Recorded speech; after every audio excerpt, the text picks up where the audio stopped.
ओम आदि शक्ति माताए नमो। दर्शक भाइयों एवं बंधुओं, आज हम माँ सरस्वती की कृपा कैसे प्राप्त होती है इसके बारे में चर्चा करेंगे। सरस्वती जो है ये विद्या, बुद्धि, वाक, ज्ञान की देवी है। तो सरस्वती को वाग्देवी भी कहते हैं, अर्थात वाक का अर्थ होता है भाषा, स्वर का स्वती अर्थात शब्द से ही ये आवाज़, ये बोली निकलती है और शब्द ही ब्रह्म है। यानी हम सरस्वती की कृपा प्राप्त होने से ब्रह्म की कृपा प्राप्त कर सकते हैं या प्रत्येक देवी देवताओं का कृपा प्राप्त कर सकते हैं। तो ब्रह्मा की पुत्री सरस्वती, जब ब्रह्मा जी को पता चला कि ज्ञान, बुद्धि, विवेक के अलावा हम कुछ सृष्टि की काम नहीं कर सकते हैं, तो वो अपना सृष्टि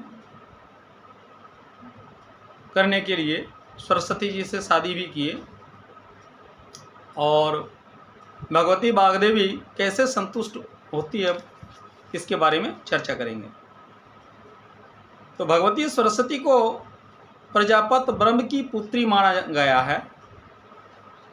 इन्हें विद्या तथा कला की अधिष्ठात्री देवी के रूप में स्वीकार किया जाता है। देवी सरस्वती गौरवर्ण तथा 4 भुजाओं वाली है।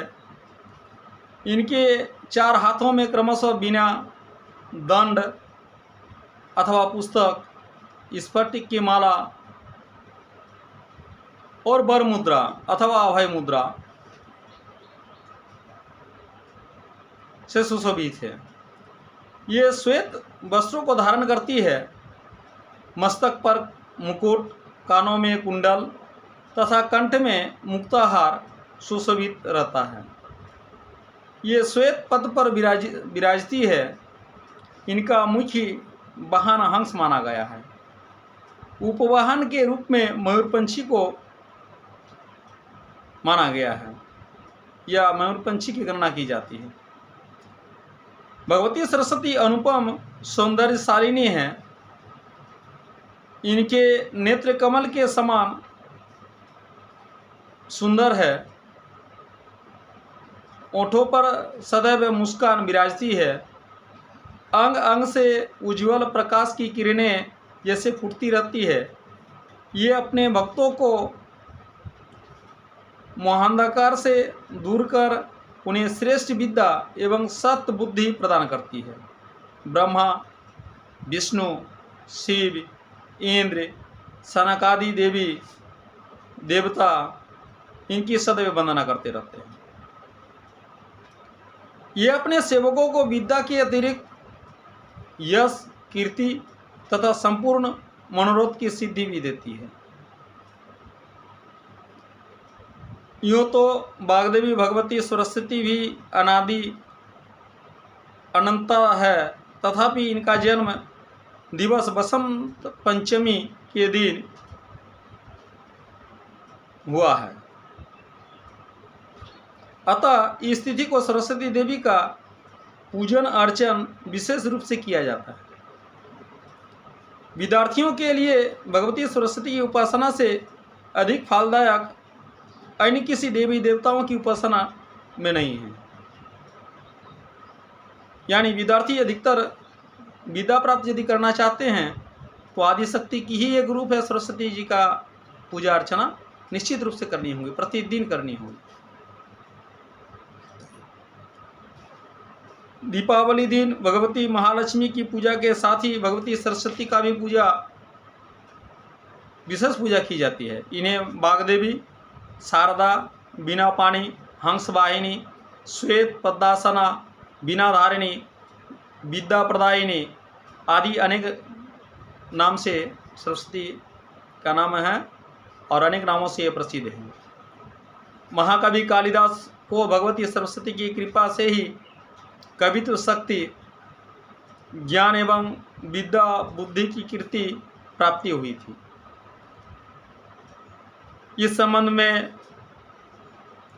विद्योत्तमा नामक राजकुमारी के साथ जो विवाह भी उनका हुआ, इसके बारे में एक कथा है। यदि आज हम ये चर्चा करें कि वाल्मीकि जी को जब तक सरस्वती उसके कंठ में नहीं आया तब तक वो रामायण नहीं बना लिख पाए। सरस्वती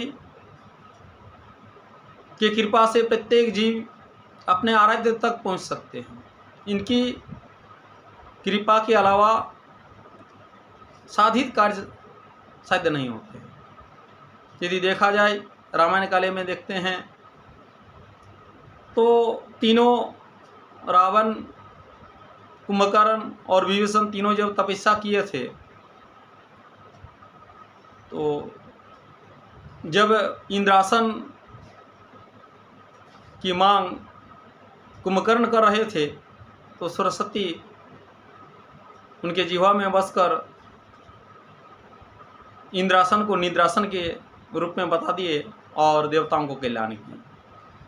यानी देवता लोग ये सिद्ध कर दिए कि ये वाग्वादिनी, आज के युग में यदि देखा जाए तो आज भी वाग्वादिनी, वाग का अर्थ होता है मधुर वाणी, मधुर भाषा, मधुर चाल चलन, सच्चे नीति, सत्कर्म, सदाचार, ये सब की प्राप्ति जब तक नहीं होगी तब तक एक आदर्श जीवन, आदर्श नागरिक, आदर्श परिवार और आदर्श देश हमारे नहीं बन सकते।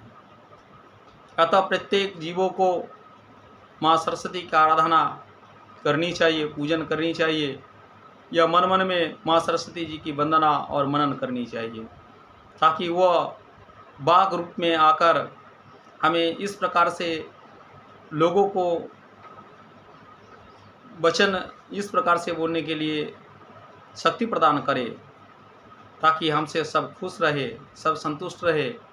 और इसी से हम जानेंगे कि माँ सरस्वती हम पर बहुत कृपावान, बहुत ही दयावान होकर हम पर जीवन निर्वाह करने के लिए, इस जीवन रूपी नदी को पार करने के लिए हम पर बहुत सहायक हैं।